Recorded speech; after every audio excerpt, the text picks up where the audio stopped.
जय श्री कृष्ण दोस्तों, पुराणों की रोचक कथाओं चैनल में आपका स्वागत है।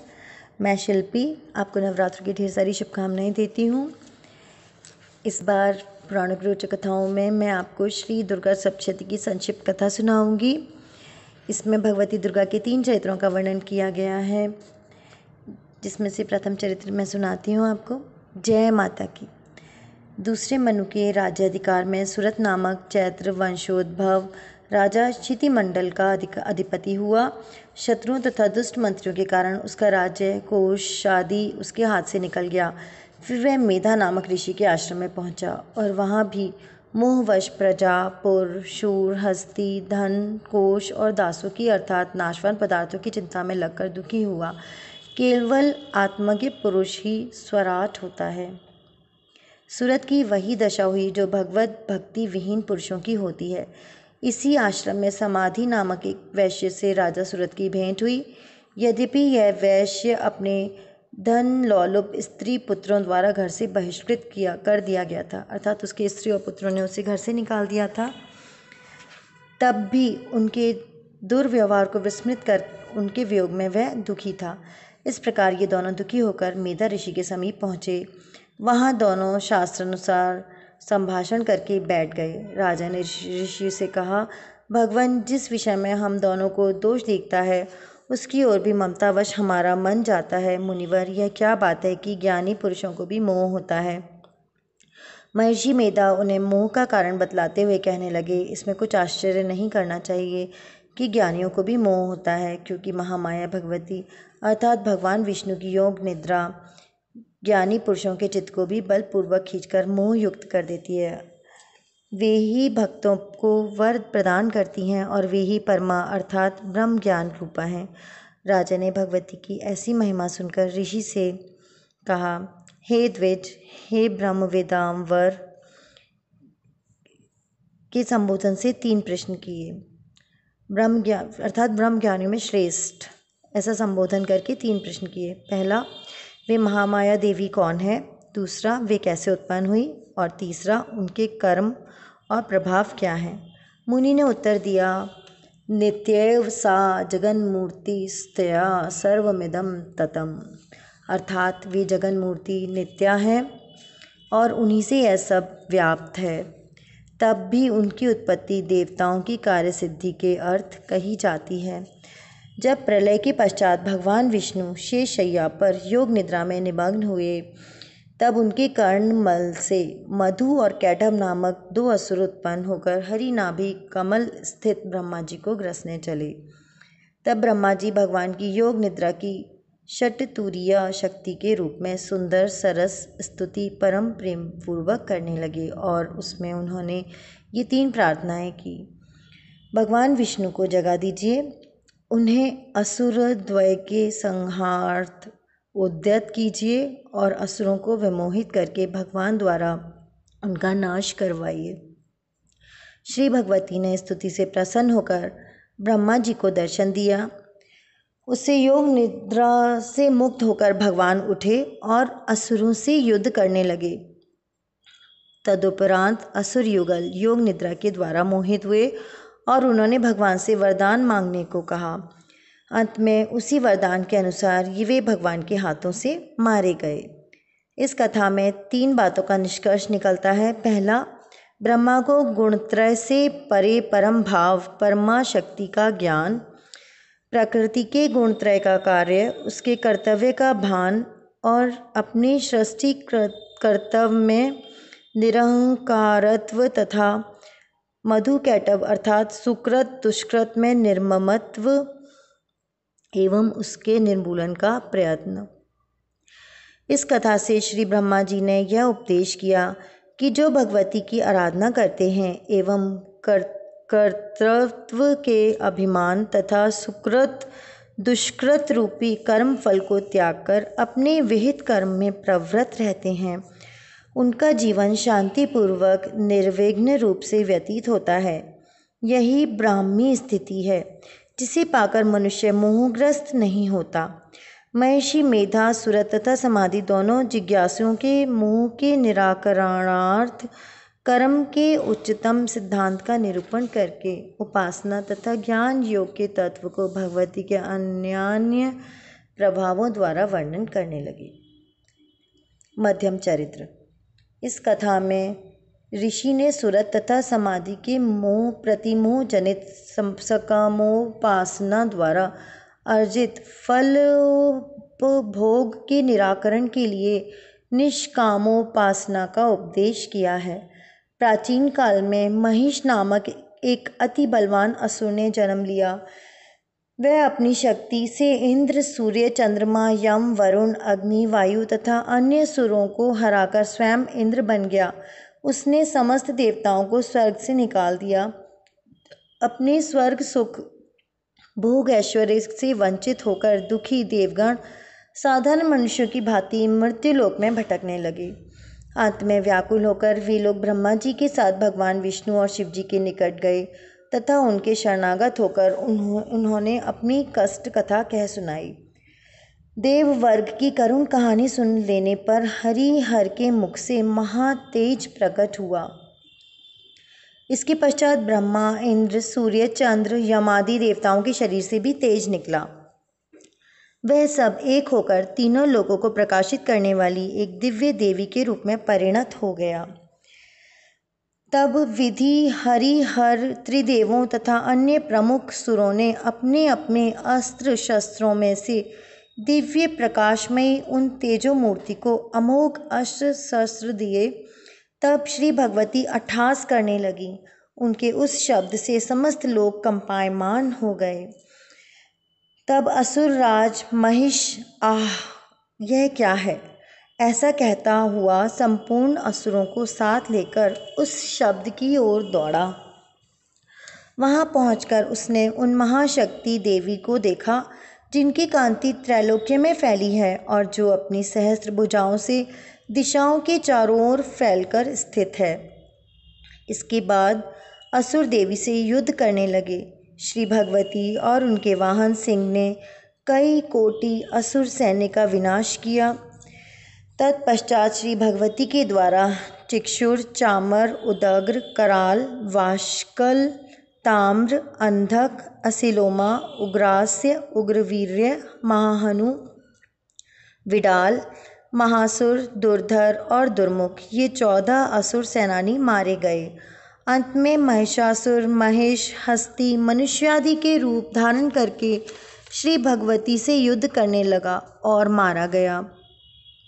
अपने समय समग्र शत्रुओं के मारे जाने पर देवगण ने आह्लादित होकर आद्या शक्ति की स्तुति की और वर मांगा, जब जब हम लोग विपदग्रस्त हों तब तब आप हमें आपदाओं से विमुक्त करें और जो मनुष्य आपके इस पवित्र चरित्र को प्रेम पूर्वक पढ़ें या सुने वे संपूर्ण सुख और ऐश्वर्य से संपन्न हों।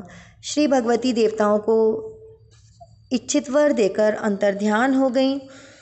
इस चरित्र में मेधा ऋषि ने इंद्रादि देवगण के राज्याधिकार का अपहरण, आत्मशक्ति द्वारा उनके दुखों का निराकरण तथा पुनः स्वराज्य प्राप्ति का वर्णन करके सुरथ राजा के शोक मोह के निवारण के लिए उन्हीं आत्मशक्ति की भक्ति का उपदेश किया है।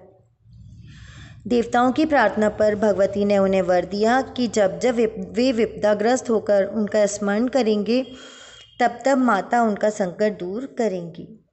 उत्तर चरित्र।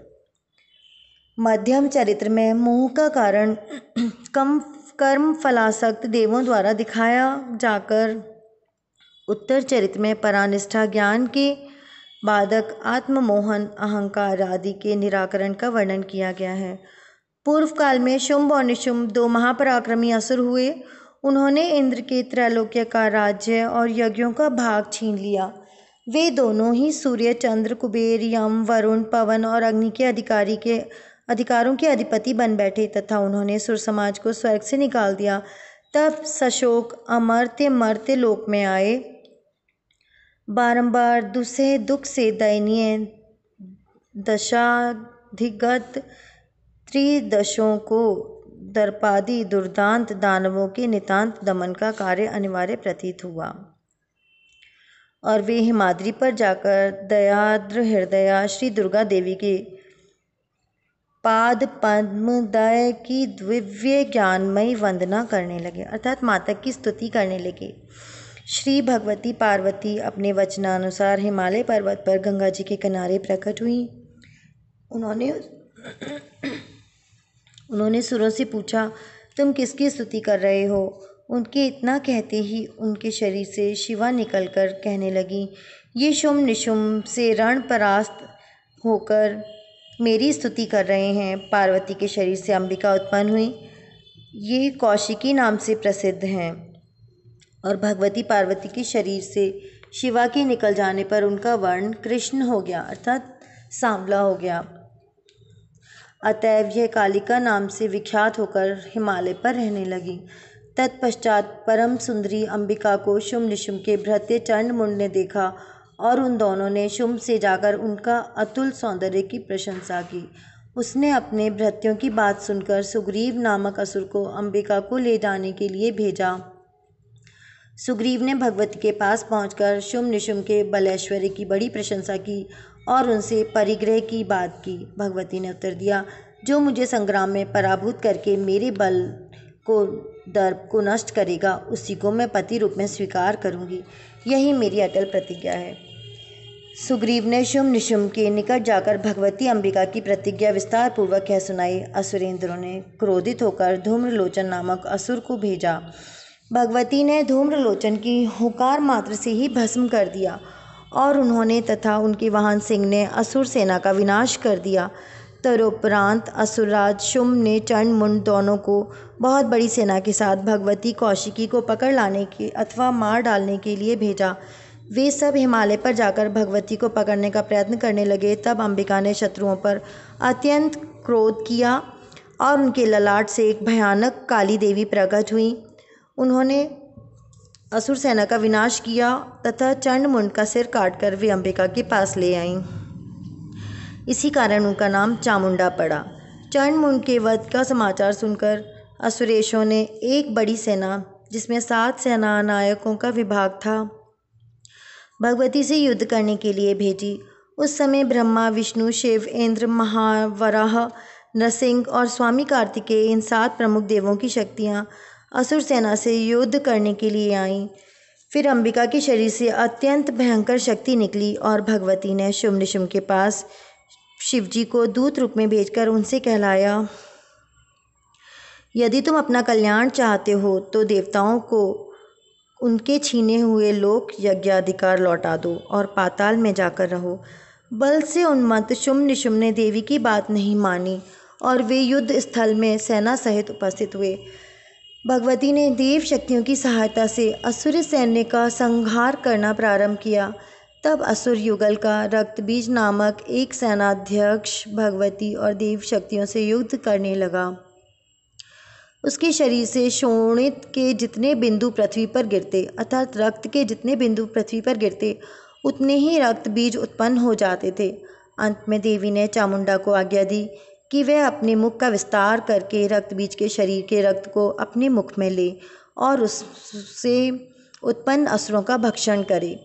चामुंडा ने ऐसा ही किया और भगवती ने उस असुर का सिर काट डाला। तत्पश्चात निशुम्भ भगवती से युद्ध करने लगा और मारा गया।